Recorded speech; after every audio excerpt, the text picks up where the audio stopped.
ऋषिकेश में गंगा जी के किनारे एक संत रहा करते थे। वह जन्मांध यानी जन्म से अंधे थे और उनका नित्य का एक नियम था कि वह शाम के समय ऊपर गगन चुंबी पहाड़ों में भ्रमण करने के लिए निकल जाते और हरि नाम का संकीर्तन करते जाते।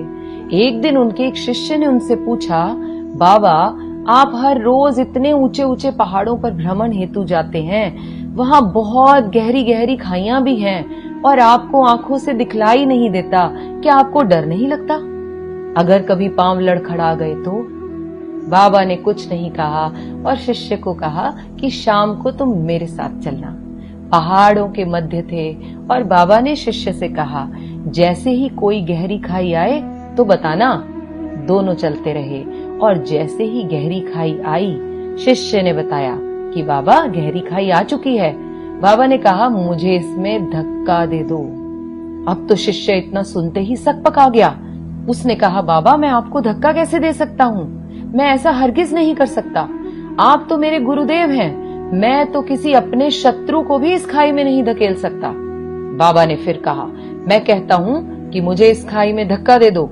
यह मेरी आज्ञा है और मेरी आज्ञा की अवहेलना करोगे तो नर्कगामी होगे।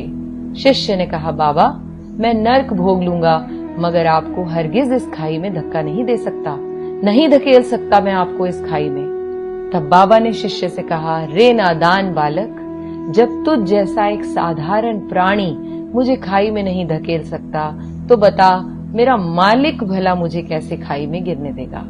उसे तो सिर्फ गिरे हुओं को उबारना आता है, गिरे हुओं को उठाना आता है। वह कभी भी किसी को गिरने नहीं देता।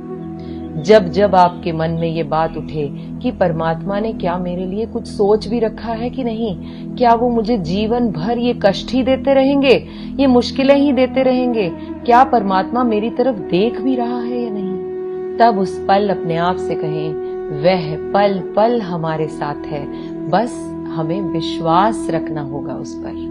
मेरी हैसियत से ज्यादा मेरी थाली में तूने परोसा है, तू लाख मुश्किलें भी दे दे मालिक, मुझे तुझ पर भरोसा है। अब इंसान है, कभी कभी तो यह विश्वास भी डोल जाता है। जैसे ही डोलने लगे याद करें यह मेरी स्टोरी और हाथ जोड़कर उस परमात्मा को शुक्रिया करें हर पल हर क्षण।